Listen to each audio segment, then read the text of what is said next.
Okay, Bismillahirrahmanirrahim. Assalamualaikum dan selamat datang para pelajar semua. Jadi hari ini kita akan mula perbincangan untuk kuliah yang keempat ataupun topik yang keempat di mana kita akan membincangkan tentang konsep insan daripada perspektif falsafah. Okay, so jom kita tengok apakah isi kandungan yang kita akan belajar pada hari ini. Okey, antara hasil pembelajaran adalah yang pertama kita akan dijelaskan dengan kefahaman tentang asal-usul insan dan juga keinsanan. Okey, kemudian yang kedua, menjelaskan hakikat dan juga sifat insan. Yang ketiga, menghuraikan konsep insan sejahtera melalui perlembagaan insan Jerry. Okey, so kita pernah bincang Jerry sebelum ni iaitu jasmani, emosi, rohani dan juga intelek. Okay. Dan kemudian yang keempat adalah kita akan belajar cara untuk menganalisis konsep insan sejahtera mendepani cabaran-cabaran kemanusiaan. Okay, secara generalnya inilah, secara umumnya inilah perbahasan kita untuk topik yang keempat. Okey, jadi topik ini sebenarnya agak menarik sikit kerana kita akan membincangkan konsep insan daripada perspektif yang berbeza. Okey, iaitu nanti kita akan bincangkan daripada perspektif agama yang berbeza dan juga aliran-aliran fahaman yang berbeza. Contohnya nanti kita akan bincang tentang sedikit tentang falsafah barat, okey, kemudian tradisi Islam dan juga tradisi agama-agama lain. Okey, contohnya agama Kristian, Buddha, Confucius, Hindu dan sebagainya. Okey. Okay, untuk pengenalan, kenapa kita nak kena belajar, kenapa kita perlu bincangkan tentang konsep insan? Yang pertama adalah kita ingin mengkaji potensi insan, iaitu untuk membentuk jiwa melalui konsep insan. Kemudian yang kedua adalah mengkaji peranan insan, iaitu mencapai kebahagiaan dan juga kesejahteraan. Okay? So, jadi kita perlu tahu bahawa perbincangan falsafah untuk subjek CTU 552 ni, perbincangan falsafah bukan sahaja tentang metafizik, epistemologi ataupun logik. Okay? Malah perbincangan falsafah ni adalah sesuatu yang dekat dengan diri kita. Okay? Contohnya kita cakap tentang apakah itu kebahagiaan. Okay, so perbincangan tentang kebahagiaan adalah satu aspek yang dikira satu perkara yang paling dekatlah dengan diri kita. Okay, dan kita kan sebelum ni dah bincang bahawa falsafah ni merupakan apa? Love of wisdom. Okay, macam mana kita nak dapat wisdom tu? Okay, kita hanya akan dapat wisdom jika kita betul-betul menghayati ataupun memahami sesuatu perkara. Okay, misalnya kalau kita bincang tentang konsep insan, macam mana cara kita nak menghayati konsep insan? Adalah dengan kita faham apakah itu insan, okay, ataupun apakah itu sifat insan. Okey. Okey, para pelajar, sekarang kita tengok antara isi kandungan yang akan dipelajari dalam topik yang keempat adalah yang pertama kita akan membincangkan sedikit tentang asal-usul insan. Okey, kemudian yang kedua kita akan bincang tentang hakikat insan dan akhir sekali baru kita akan bertemu dengan perbincangan Jerry iaitu tentang jasmani, emosi, rohani dan intelek. Kemudian kita akan bincang tentang apakah cabaran-cabarannya. Okey, kita pergi kepada perbahasan yang pertama dahulu iaitu tentang asal-usul insan. Okey, satu perkara yang kita perlu tahu sebelum kita masuk kepada membincangkan apakah itu maksud insan. Okey, kita perlu tahu bahawa dalam subjek falsafah ni, kita akan didedahkan dengan mempelajari pertembungan, banyak aliran pemikiran. Okey, maksudnya kalau selama ni mungkin kita kenal definisi insan tu daripada satu perspektif sahaja, sekarang kita akan diperkenalkan dengan banyak perspektif ataupun banyak aliran fahaman yang berbeza.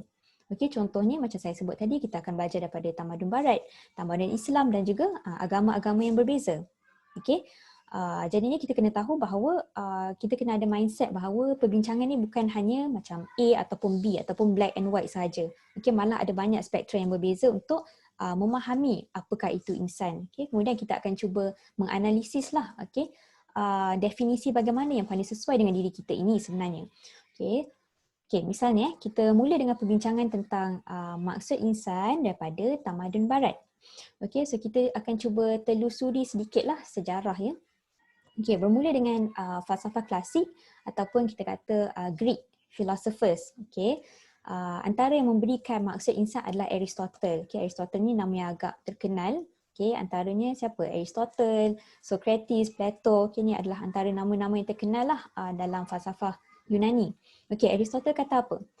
Aristotle kata insan adalah, man is a rational being ataupun man is a rational animal. Okey, maksudnya apa? Maksudnya manusia adalah kejadian ataupun kehidupan yang berfikir. Okay, so di sini Aristotle mengiktiraf akal fikiran manusia sebagai salah satu unsur ataupun elemen yang mengasingkan ataupun yang buat memberikan keistimewaan kepada manusia berbanding dengan hidupan-hidupan lain. Jadi Aristotle memang menekankanlah kepentingan akal ataupun reasoning ataupun keupayaan berfikir bagi manusia. Itu yang pertama. Kemudian yang kedua, kita tengok pula apakah pendapat lain dalam tamadun barat bila nak mendefinisikan, apabila mendefinisikan insan. Kemudian pada zaman, falsafah zaman pertengahan, konsep manusia ketika ini sebagai makhluk Tuhan di mana mereka harus patuh kepada hukum Tuhan.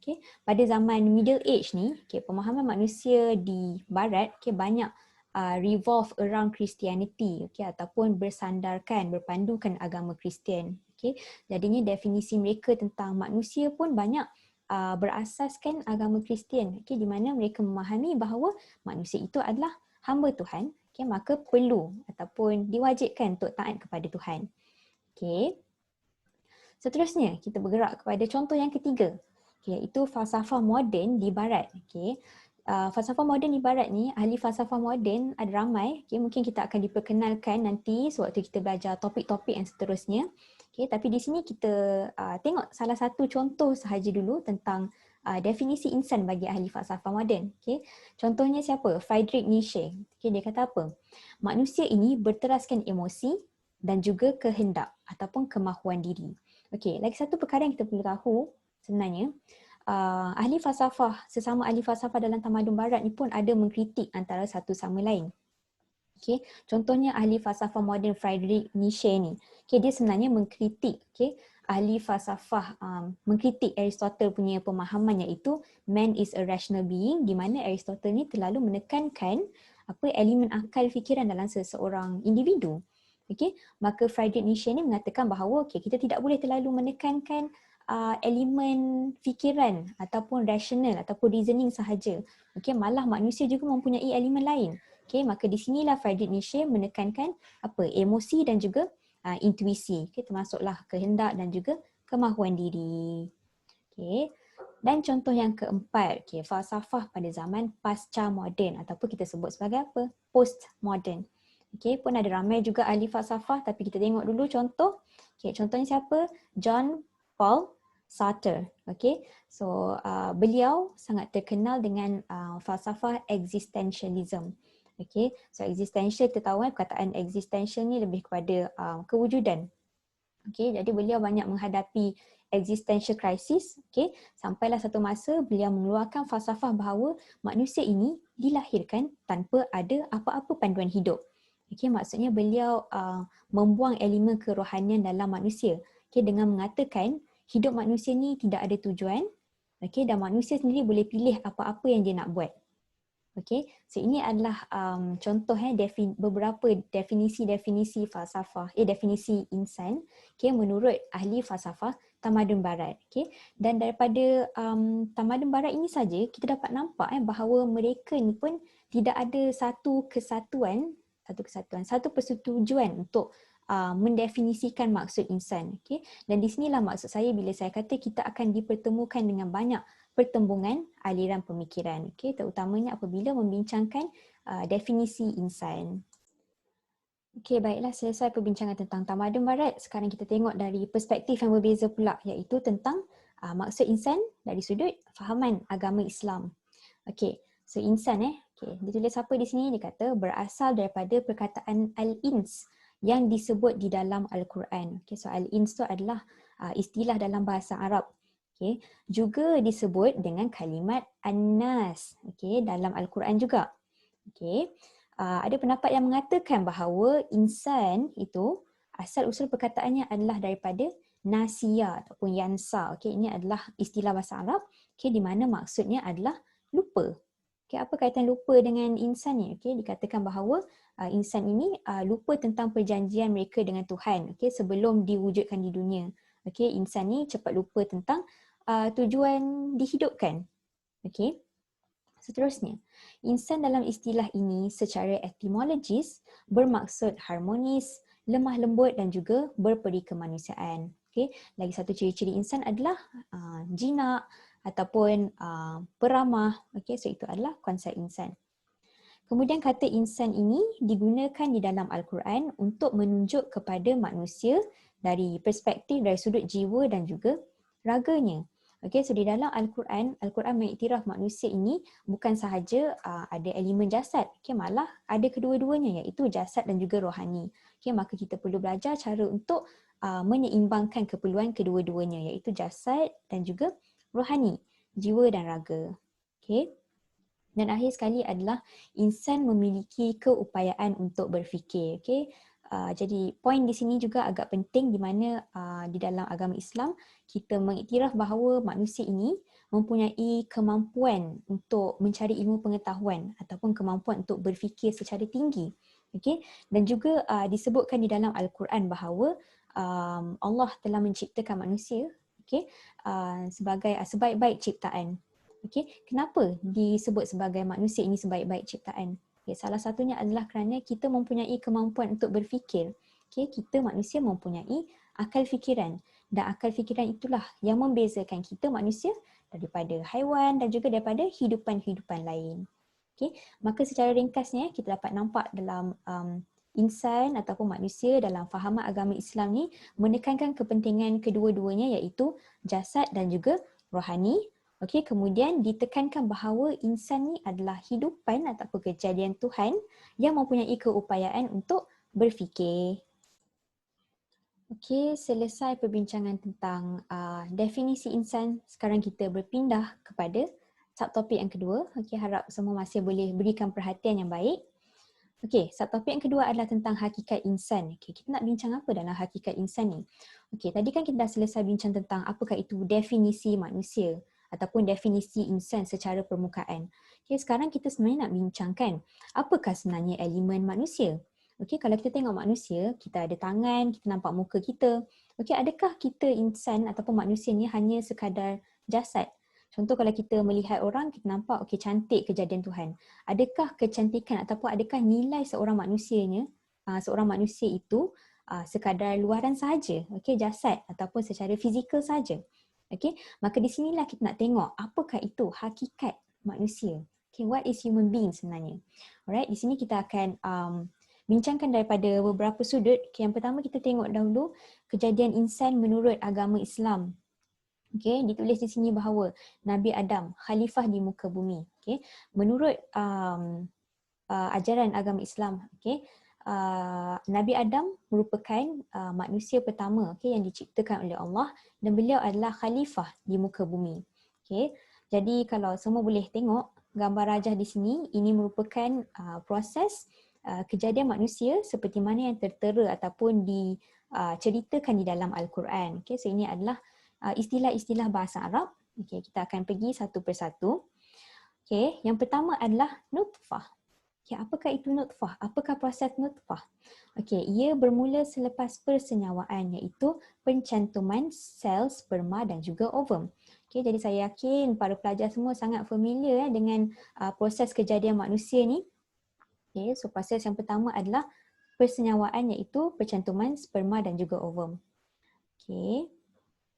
Kemudian yang kedua adalah proses yang dinamakan alaqah. Okay, apakah itu alaqah? Okay, ia adalah satu keadaan di mana sel sudah disenyawakan, okay, dan kemudian tertanam di dinding rahim. Okay, kita bergerak kepada yang ketiga. Okay, mudghah. Apakah itu mudghah? Mudghah adalah darah beku, okay, bertukar menjadi seketul daging. Okay, dan daripada situlah akan ada apa? Otak, saraf tunjang dan juga anggota-anggota lain mula muncul. Okay, mula terbina beserta sistem pernafasan dan juga degupan jantung. Okay, kita teruskan dengan proses yang seterusnya. Okay, iaitu izam dengan lahm. Okay, so para pelajar kena tahu adalah izam adalah tulang, lahm adalah daging. Okay, apa yang berlaku pada peringkat ini? Ini adalah peringkat pembentukan tulang yang mendahului pembentukan otot-otot. Okay. Kemudian apabila tulang-tulang dah dibentuk, okay, bila tulang-tulang dah ada, otot-otot akan membungkus rangka ataupun membungkus tulang tersebut. Okay, itu adalah proses izam dan juga lahmun, iaitu tulang yang disaluti dengan daging. Okey.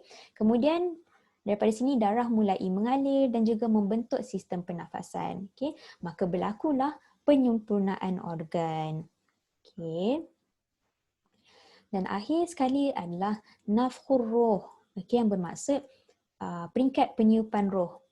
Okey, jadi bila kita sebut daripada proses nutfah, alaqah, mudghah, izam, lahm, okay, kita dapat nampak bagaimana berlakunya proses kejadian manusia secara fizikal. Okey, daripada peringkat persenyawaan sampailah ada tulang, daging, okey, dan sebagainya. Okey, dan kemudian akhir sekali adalah peringkat peniupan roh. Okey, apa yang kita dapat belajar di sini? Okey, di sini bila Al-Quran telah menyebut proses penciptaan manusia mengikut proses begini, okay, kita dapat belajar bahawa ini adalah bukti di mana manusia ini bukan sahaja, hakikat manusia bukan sahaja dari sudut fizikal ataupun jasad semata-mata. Okay, malah akhir sekali yang paling penting adalah peniupan roh. Okay, dan roh itu kita sebut sebagai soul, elemen yang paling penting dalam seseorang individu. Kerana apa? Kerana jasad tu tidak akan boleh hidup tanpa roh. Kiranya roh inilah yang memberikan hidup kepada jasad. Okay, dan bila kita sebut tentang jasad dan roh, kita perlu tahu bahawa kedua-duanya ada keperluan yang kita perlu penuhi. Okay, misalnya apa kalau kita kata dari sudut jasad, apakah keperluan yang kita perlu penuhi untuk jasad? Misalnya kalau penat kita kena berehat. Okay, itu adalah untuk jasad kita. Okay, jadi kita kena tahu juga roh kita ini pun perlu disuap. Okay, untuk menghilangkan dahaga roh ini. Okay, so apakah contoh-contoh menghilangkan dahaga roh ini? Okay, di sinilah kita kata di mana dalam diri manusia ni akan sentiasa ada konflik ataupun struggle. Okay, roh ni bukan sahaja dalam keadaan yang tanpa struggle. Okay, malah dalam diri kita akan ada nafsu. Okay, yang sentiasa menolak kita, okay, untuk mahu membuat keburukan, okay, ataupun perkara yang membinasakan. Okay, contohnya bila kita sebut tentang nafsu, okay, ada 3 peringkat nafsu, mungkin boleh dibincangkan dalam sesi tutorial selepas ini. Okay, 3 peringkat nafsu yang ada adalah yang paling rendah hingga paling atas. Paling atas tu paling elok. Okay. Yang paling rendah adalah nafsu yang sentiasa mengajak manusia ataupun seseorang individu itu untuk membuat keburukan. Ataupun kita kata untuk membuat kejahatan. Okay, inilah yang saya sebutkan sebagai struggle. Okay, struggle bagi roh itu. Okay, itu nafsu yang paling rendah. Okay, kemudian nafsu yang atas sikit adalah nafsu apa? Nafsu yang buat jahat tapi bertaubat ataupun buat jahat tapi insaf. Setiap kali buat jahat akan rasa menyesal. Okay, so itu adalah keadaan yang lebih baiklah daripada nafsu yang sentiasa buat jahat dan rasa selesa untuk buat maksiat. Okay, kemudian peringkat yang paling atas adalah apa? Nafsu mutmainnah.